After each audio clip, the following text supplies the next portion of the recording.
श्री शिवाय नमस्तुभ्य दोस्तों, आप सभी जानते हैं कि 3 सितंबर 2025 दिन बुधवार को पड़ रही है परिवर्तिनी एकादशी की तिथि।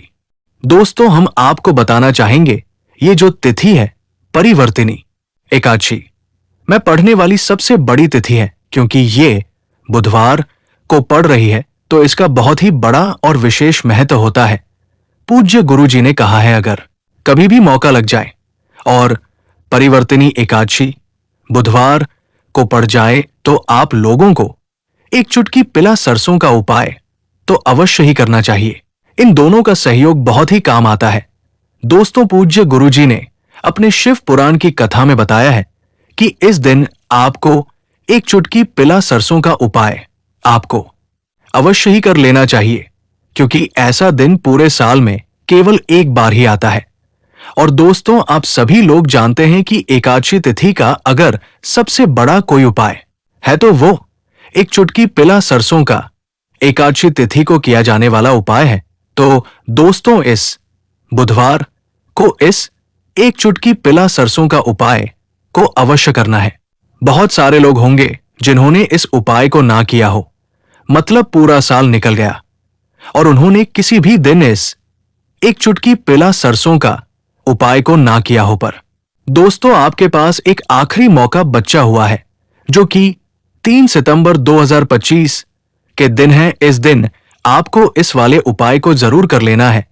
भले ही आपने साल भर इस वाले उपाय को ना किया हो, पर आपने इस परिवर्तिनी एकादशी के दिन अगर इस वाले उपाय को कर लिया तो आपको इस वाले उपाय को करने का वो फल मिलेगा जिसकी आपने कभी कल्पना भी नहीं करी होगी।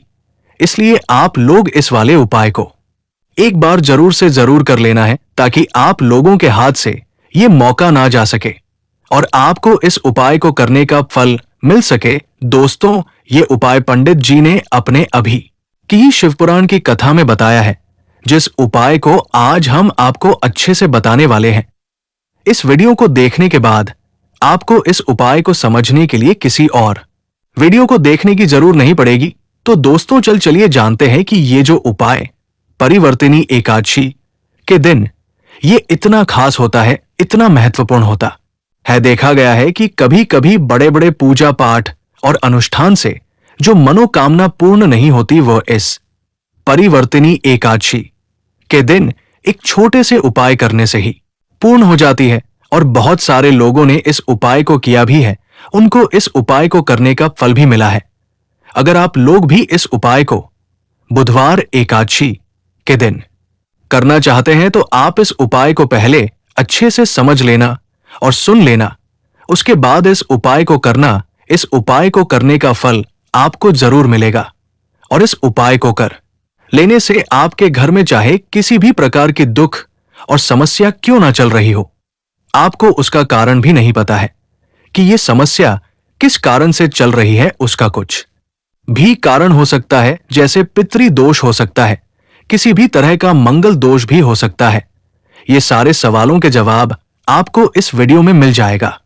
और जो ये वीडियो देखेगा उसको एक चुटकी पिला सरसों का उपाय तो जरूर करना चाहिए, क्योंकि इस दिन पिला सरसों का बड़ा विशेष महत्व होता है। और जब बात आ जाए एक चुटकी पिला सरसों का उपाय की, तो ये सोने पर सुहाग वाली बात हो जाती है और ये एक बहुत ही बड़ा उपाय हो जाता है इस बुधवार एकादशी तिथि का। तो अब दोस्तों, इस एक चुटकी पिला सरसों का उपाय को आखिर करना किसको है, सबसे पहले हम लोग वो बात जान लेते हैं। तो देखो, घर की जो बड़ी माता बहन हो, उन माताओं बहनों में से कोई भी एक माता बहन इस वाले उपाय को कर सकती है। दोस्तों, अगर आप चाहो तो अपने घर के सभी सदस्यों को भी इस उपाय को करवा सकते हो। अगर किसी व्यक्ति की खुद की कोई मनोकामना है, कोई दुख या परेशान है जो कि वो अपने लिए ही करना चाहता है इस वाले उपाय को, तो वो खुद अपने लिए भी कर सकता है। अगर कोई घर में ऐसा है जो कि अपने पूरे घर परिवार की सुख शांति के लिए ये वाला उपाय करना चाहता है, तो वो भी कर सकता है। उसमें कोई दिक्कत वाली बात नहीं है। कहने का मतलब यह है कि इस उपाय को घर का हर एक सदस्य भी कर सकता है और पूरे घर परिवार के सदस्य के लिए घर की बड़ी माता बहन में से कोई माता बहन भी कर सकती है। माताएं बहन अगर घर में उपस्थित नहीं हो तो वो ये वाला उपाय न कर पा रही हो तो फिर घर का कोई भी बड़ा सदस्य भी इस वाले उपाय को कर सकता है, चाहे वो फिर पुरुष ही क्यों ना हो। उसमें फिर कोई भी दिक्कत वाली बात नहीं है। दोस्तों, इस एक चुटकी पिला सरसों का उपाय को हमें करना कहां पर है? तो हमें इसे शिवजी के मंदिर में जाकर करना है। बहुत सारे लोग प्रश्न करते हैं हर एक उपाय को करते समय कि क्या हम एक चुटकी पिला सरसों का उपाय को क्या हम घर पर भी कर सकते हैं? तो इस वाले उपाय को आप घर पर नहीं कर सकते हो। उपाय को करने के लिए आपको शिव जी के मंदिर ही जाना पड़ेगा। इसके बाद में जो अगला प्रश्न निकल कर आता है इस उपाय को लेकर कि आखिर हमें इस एक चुटकी पिला सरसों का उपाय को किस समय करना है? सुबह के समय करना है कि शाम के समय करना है? तो देखो, इस वाले उपाय को आप सुबह के समय भी कर सकते हैं और शाम के समय भी कर सकते हो, यानी शाम के प्रदोष काल के समय भी कर सकते हो। अगर आप पूछो कि सबसे उत्तम समय कौन सा रहेगा इस एक चुटकी पिला सरसों का उपाय को करने का, तो हम आपसे बस यही कहेंगे कि इस उपाय को सुबह के समय करेंगे तो ज्यादा बेहतर होगा। बाकी अगर प्रदोष काल के समय भी करेंगे तो भी अच्छा होगा, इसमें कोई दिक्कत वाली बात नहीं है। तो अब दोस्तों, जो अगली सबसे बड़ी और महत्वपूर्ण बात आती है वो ये आती है कि सुबह अगर हम उपाय को करेंगे तो हमें कितने बजे से लेकर कितने बजे तक के बीच में करना, और शाम के समय प्रदोष काल के समय तो हमें कितने बजे से कितने बजे तक के बीच में करना है। तो देखो, सुबह के समय जितना जल्दी हो सके उपाय को करने की कोशिश करना। बाकी अगर किसी कारणवश लेट भी हो जाओ, थोड़ी देर भी हो जाए, तो 10 बजे या 11 बजे तक भी आप इस उपाय को कर लेना। 12 बजे से ज्यादा देरी न हो, इस बात का ध्यान रखना। उसके बाद में दोस्तों, अगर शाम के समय प्रदोष काल की बात करें, प्रदोष काल का जो समय होता है वो शाम के 6 बजे से शुरू हो जाता है। मतलब शाम को 6 से 7 के बीच का जो समय होता है ये समय प्रदोष काल का समय होता है। पर अभी जो मौसम चल रहा है इस मौसम में शाम बहुत देर से होती है, तो आप इस उपाय को 7 या 8 बजे के बीच में भी कर सकते हो। मतलब शाम को 6 बजे से लेकर 8 के बीच कभी भी इस उपाय को कर सकते हैं, इसमें कोई दिक्कत वाली बात नहीं है। अब दोस्तों, यहां पर इस उपाय को लेकर एक और सबसे बड़ी बात निकाल कर आती है कि इस एक चुटकी पिला सरसों को हमें लेना कहां से है, और हमें इस उपाय को करने के साथ में क्या और भी सामग्री होती है जो शिव जी के मंदिर ले जानी होती है। तो देखो, यहां पर हम आपको बता दें, सबसे पहले आप लोग ये जान लो कि एक चुटकी पिला सरसों का जो उपाय है सिर्फ और सिर्फ आप उपाय की सामग्री लेकर कभी भी शिव जी के मंदिर लेकर मत जाना, क्योंकि हमें भगवान के सामने ये नहीं दिखाना है कि हम भगवान शिव जी के मंदिर आए हैं तो अपने फायदे के लिए आए है। तो इसलिए जो भी पूजन सामग्री है, उपाय सामग्री है, एक चुटकी पिला सरसों का, इसके साथ में आपको पूजन सामग्री भी लेकर जरूर जाना है। देखो, अगर सुबह के समय उपाय कर रहे हो तो सीधी सी बात है, एक लोटा जल आप लेकर ही जाओगे। वही एक लोटा जल अगर मिट्टी के लोटे में हो तो बहुत अच्छा रहेगा। आपके पास इस दिन आखिरी मौका रहेगा मिट्टी के लोटे से शिवलिंग पर चढ़ने का और उपाय को करने का। आपको इस दिन बहुत बड़ा फल मिलेगा, इसलिए इस दिन हो सके तो मिट्टी के लोटे से ही जल चढ़ाएं। तो अपने साथ में कम से कम एक लोटा जल तो लेकर ही जाना है। अगर मिट्टी का लोटा नहीं है तो घर का कोई भी लोटा आप इस्तेमाल कर सकते हो। इसके अलावा जो भी पूजन सामग्री है, देखो, एक चुटकी पिला सरसों का उपाय ये तो आपके अलग रहेंगे, और जो पूजन सामग्री रहेगी वो अलग रहेगी। पूजन सामग्री में आप जो भी चीज लेकर जाना चाहते हो वो लेकर जा सकते हो, उसमें कोई दिक्कत वाली बात नहीं है। वही अगर हम करें शाम के समय की, तो शाम के समय शिवजी पर जल नहीं चढ़ता है, इसलिए शाम के समय आप लोग को एक दीपक तैयार करके ले जाना है, जो कि गोलबत्ती का होना चाहिए। आटे और लंबी बाती का भी हो तो अच्छा है, इस बात का आप लोगों को ध्यान रखना है। और इस दीपक को आपके घर से जलाकर नहीं लेकर जाना है, भगवान शिव के मंदिर में जाकर ही जलाना है। इस बात का भी आप लोगों को ध्यान रखना है। अब दोस्तों, यहां पर हमें इस बात को समझना है कि ये एक चुटकी पिला सरसों उपाय के लिए पिला सरसों हमें लेना कहां से है? क्या हमें दुकान से लेकर आना है या हमें घर से लेकर आना है? कहां से लेना है और कौन सी पिला सरसों लेना है? तो देखो, इन सभी सवालों के जवाब आप लोगों को दे देते हैं। ये जो उपाय है, इस उपाय में आपको ये नहीं देखने की कौन सी पिला सरसों है, इस बात का भी आप लोगों को ध्यान रखना है।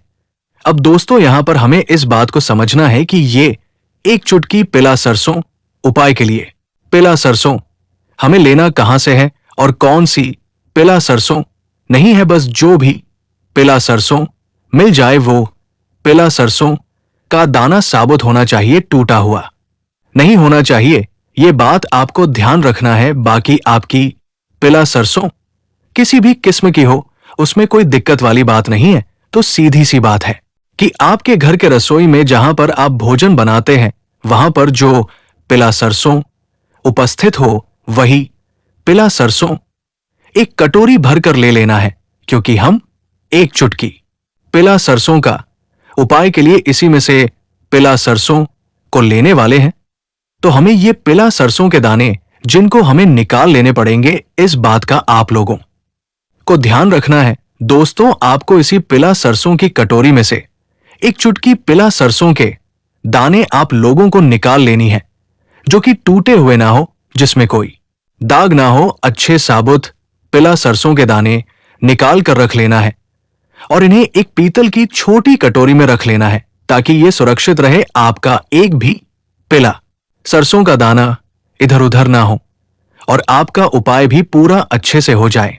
तो जैसे ही आपके उपाय की जो सामग्री है, एक चुटकी पिला सरसों तैयार हो जाए, इसके बाद मैं आपको अपनी जो पूजन सामग्री है, सुबह के समय कर रहे हो तो एक लोटा जल या पूजन की सामग्री को लेकर जाना चाहते हो तो उसकी भी तैयारी कर लेना है। और शाम के समय जा रहे हो तो अपना जो दीपक है उसे तैयार करके लेना है। उपाय को करते समय शुद्धता का विशेष ध्यान रखना है। सुबह स्नान करके ही इस उपाय को आपको करना है। इसके बाद अगर आपका समय की बात करें तो शाम के समय आपको स्नान करने की जरूरत नहीं है। शुद्धता का ध्यान रखना है, क्योंकि स्नान तो नहीं करेंगे, आप हाथ मुंह धो कर भी इस उपाय को शाम के समय प्रदोष काल में कर सकते हैं। इसमें कोई दिक्कत वाली बात नहीं है। आप अपने उपाय की पूरी सामग्री तैयार करके अपने पास ही रख लेना और जो भी आपके पास के शिव मंदिर हो वहां पहुंच जाना है। और सबसे पहले शिव मंदिर में जाकर इस उपाय को नहीं करना है, पहले भगवान के दर्शन करने हैं, भगवान से आशीर्वाद लेना है और शिवजी के शिवलिंग के पास आना है। और शिवलिंग के पास में आने के बाद आप जो पूजन सामग्री लेकर आए हैं, जैसे कि सुबह गए हो तो एक लोटा जल और साथ में जो भी पूजन सामग्री लेकर आए हो, आप उनसे भगवान शिव जी की पूजा कीजिए। सबसे पहले तो एक लोटा जल ही चढ़ेगा, उसके बाद में अपनी पूजन सामग्री चढ़ाने हैं। उसके बाद में अगर शाम के समय गए हो तो आप इस उपाय को कर रहे हो तो अपने साथ में एक जो दीपक है गोल बत्ती वाला, जो आप अपने साथ में लेकर गए हो, उसी दीपक को मंदिर में जाकर अपनी माचिस से जलाना है और उस दीपक को शिवलिंग के पास में रखना है। दीपक को शिवलिंग के ज्यादा पास नहीं रखना है, यानी सीधी सी बात है कि शिवजी पर आंच नहीं आनी चाहिए। जैसे कि आपकी पूजा अर्चना हो जाती है, आप भगवान शिव जी को प्रसन्न कर लेते हैं, उसके बाद में शिवलिंग के आसपास ही कहीं पर बैठे, सामने या आसपास जिस जगह भी आपको बैठना हो वहां पर बैठ जाइए और अपने एक चुटकी पिला सरसों अपने सामने निकाल कर रख लीजिए, क्योंकि आप यहां पर उपाय को करने की तैयारी करना है। और इस तरीके से जब आप उपाय करेंगे, पूजन सामग्री करने के बाद, पूजा अर्चना करने के बाद, आपको उपाय का फल बहुत जल्दी और बहुत बड़ा होकर मिलेगा। तो अपने एक चुटकी पिला सरसों अपने सामने निकाल कर रख लेना है। ये जो उपाय है, क्या आपके दाहिने हाथ की हथेली से होगा? तो हाँ, ये उपाय आपके दाहिने हाथ की हथेली से ही होगा। इस बात का भी विशेष रूप से ध्यान रखना है। दाहिने हाथ की हथेली को धोकर ही आपको इस वाले उपाय को करना है।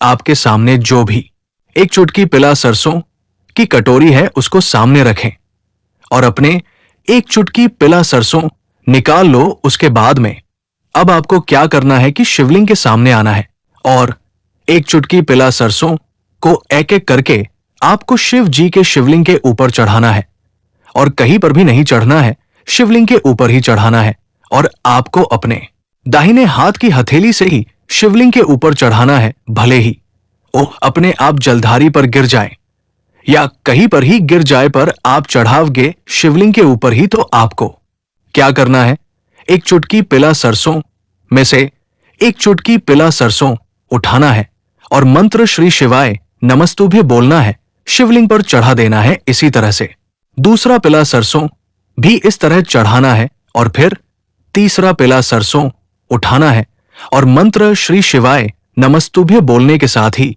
चढ़ा देना है। इस प्रकार से आपके पूरे एक चुटकी पिला सरसों को श्री शिवाय नमस्तुभ्य बोलने के साथ ही एक एक करके शिव जी के ऊपर चढ़ा देना है और भगवान शिव से प्रार्थना करनी है। लेकिन ध्यान दे, प्रार्थना आपको आखिरी में ही करना है, पर हर एक चुटकी पिला सरसों को चढ़ाते समय श्री शिवाय नमस्तुभ्यं जरूर बोलना है। उसके बाद में ही एक चुटकी पिला सरसों आपको शिवलिंग के ऊपर चढ़ाने हैं। आखिरी 5वें दाने शिवलिंग के ऊपर चढ़ जाते हैं। तो इसके बाद में अब आपको क्या करना है, भगवान से अपनी मनोकामना बोलना है। मनोकामना भी कब बोलना है, जब आपका एक चुटकी पिला सरसों को शिवलिंग के ऊपर चढ़ा देना है और भगवान से फिर अपनी मनोकामना बोल देना है। जिस मनोकामना के लिए आप लोग या उपाय कर रहे हो, जिस दुख परेशानी के लिए आप लोग अपना ये वाला उपाय कर रहे हो, उसके बाद में जैसे ही आप अपना ये वाला मनोकामना बोल दोगे, आपका ये वाला उपाय पूरा हो जाता है। पर दोस्तों, उपाय को करने के बाद आपको भगवान के सामने ओम नमः शिवाय मंत्र का 2 मिनट जाप करना है और मंत्र का जाप करने के बाद भगवान से एक बार और प्रार्थना करना है अपनी मनोकामना के लिए या अपनी जो भी दुख या परेशानी हो। उसके बाद में आपको भगवान को देखकर, भगवान से प्रार्थना करके, उनसे आशीर्वाद लेकर वहां से उठ सकते हो और अपने घर जा सकते हो। बस दोस्तों, यहां से ये वाला उपाय पूरा हो जाता है। इस तरीके से जो भी व्यक्ति छोटी छोटी चीजों का ध्यान रखते हुए इस एक चुटकी पिला सरसों उपाय को निश्चित ही करना है, इससे आपकी मनोकामना जरूर पूर्ण होगी और जो भी दुख और परेशानी है जल्द ही दूर हो जाएगा। और दोस्तों, हमारी ये वीडियो आपको पसंद आई है तो हमारे इस वीडियो को ले लाइक और चैनल को सब्सक्राइब जरूर करें। हर हर महादेव। ओम नमः शिवाय।